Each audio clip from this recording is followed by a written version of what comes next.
Hey YouTubers, welcome back to AZ to Ozarks. Hopefully you are enjoying your Christmas holiday. As you can see, our new Ashley furniture couches arrived. They actually arrived on Christmas Eve, which was so awesome because they weren't supposed to arrive until the 31st. And the gal from the shipping company called me and said they'd be in Springfield on Wednesday, but they were running a skeleton crew on Christmas Eve, and so they probably wouldn't be able to deliver them to us. And I said, that's totally fine. I wasn't expecting them until later.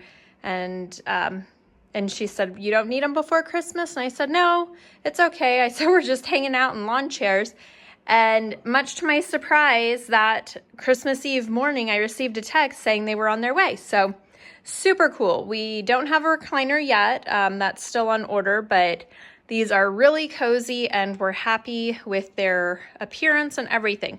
So this room, the living room, kind of has an interesting layout with the big slider and then with a big window, and it's also the entryway. And then over here, we have stairs going down into the basement. So there wasn't really a good place to put a television set other than on the wall. And so it's mounted over the stairwell. I'll show you a clip of what our scaffolding had to look like in order to mount that onto the wall there.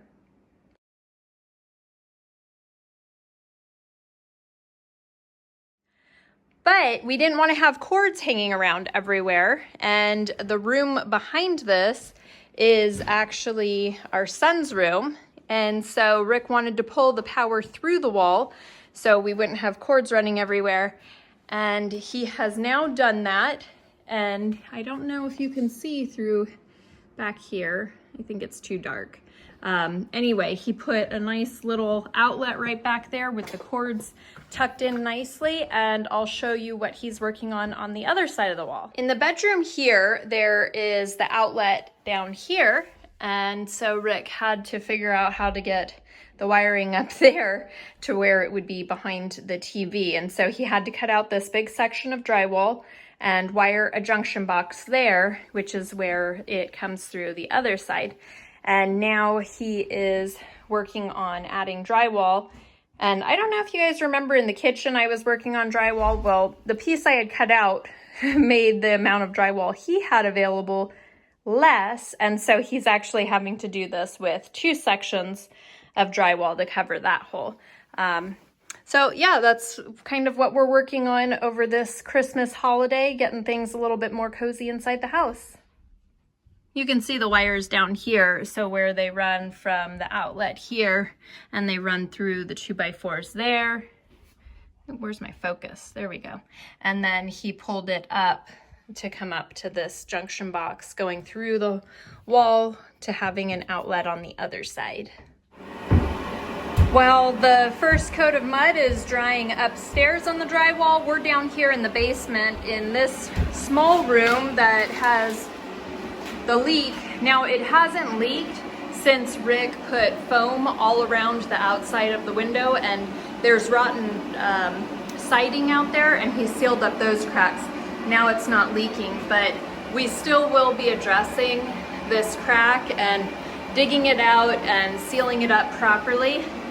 But as I had told you before, this is a really tiny room that shares a wall with another really tiny room. And what better time than right now to start busting that wall out.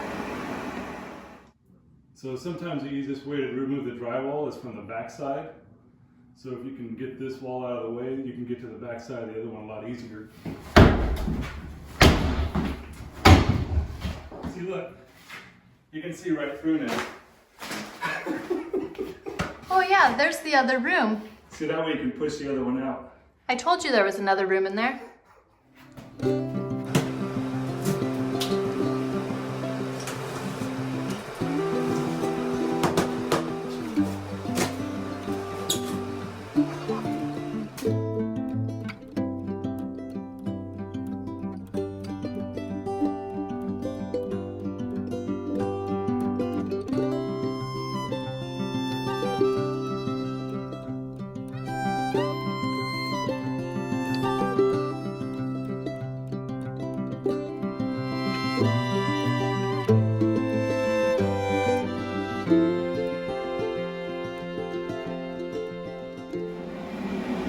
just like that, you can now see that these two rooms are somewhat opened up.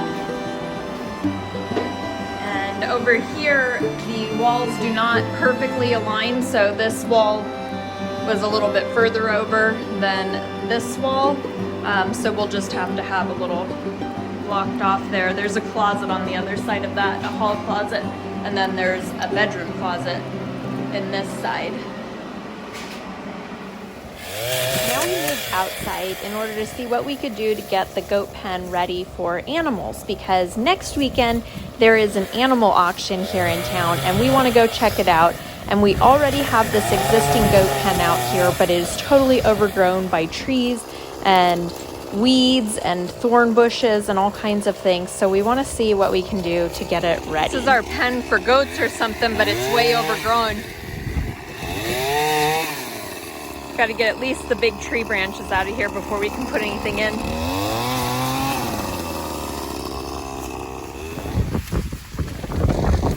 Come on, yank it!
Out here at the road, we have a little gate, and this gate isn't really good for anything because it spans this huge gap and it doesn't actually span it. So we were thinking we could take off this gate and use it to be able to have a gate on the goat pen. Right now it has like a really big one and we want to make it smaller. This is just the right size. So got to see if I can get this off of here. I was thinking like a crescent wrench, but this is really rusty. So I might have better luck just slipping it off the top of these posts. So let's see what we can do. That actually came off of there really easy. It was like hardly worth filming. So now there's these bolts here in the wood post. So I don't know what we'll do with those. I'm going to leave them here for right now and take the gate up to the guys and see what they've got going on expanding the panels of the goat pen. I got back just in time to have missed him driving the T-posts in with that evil T-post driver. It's like I timed it perfectly. So now he's tying the wire on. So the bars came across here. They were using a fence or a gate, I guess, as this wall for the goat pen, and then they had nothing on this section. So we wanted to extend this to make it a little bit longer goat pen all the way out here, and then we'll put a gate, and we'll probably end up running some electric fence out into this area. It's really thick, like thorny, rose bushy type things out there, and so that way the goats can start clearing out that area over there during the day if we let them in the electric fence, and then in the evening we'll keep them in this pen here. We'll see how that works.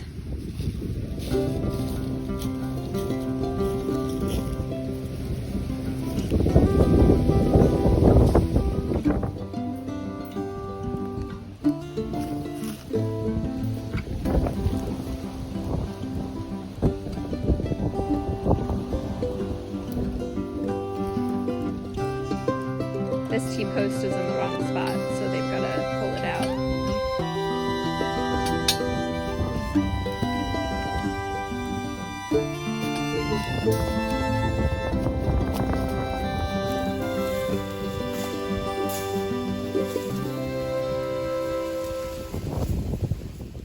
this gate we want to repurpose is quite bent, and so Rick thought maybe we could straighten it with the tractor before we try and hang it. So he's going to lower the bucket down onto it and try and get it to straighten out.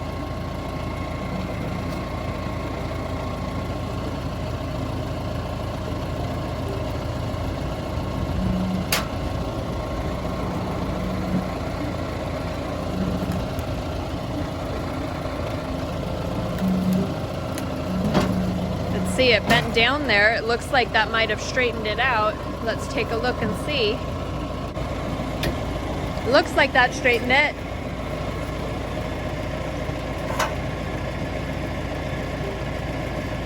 Yep. All right. Good as new. Turned it around for the other side.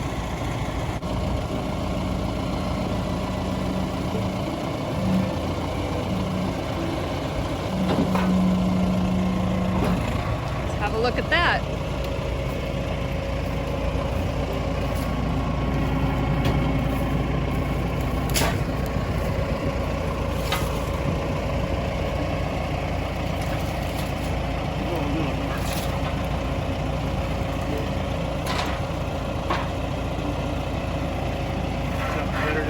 Yeah, it's sliding freely now.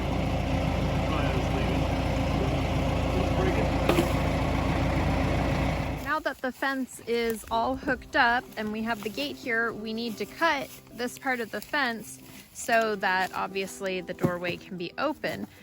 Also, we'll be hooking that section of the fence that we cut off onto the gate to prevent those big holes from being an escape route. So Rick's going to use the generator and the cutoff wheel to cut right through it.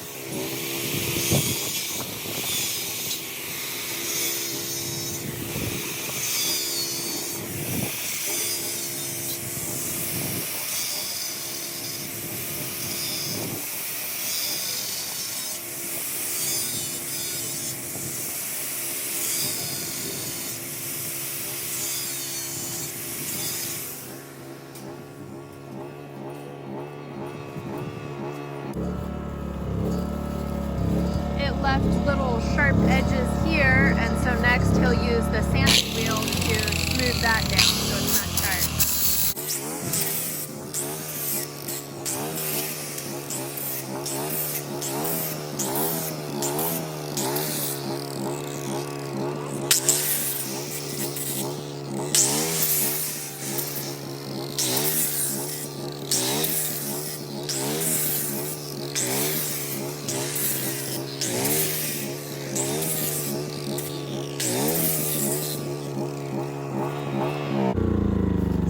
Handy to have a generator around.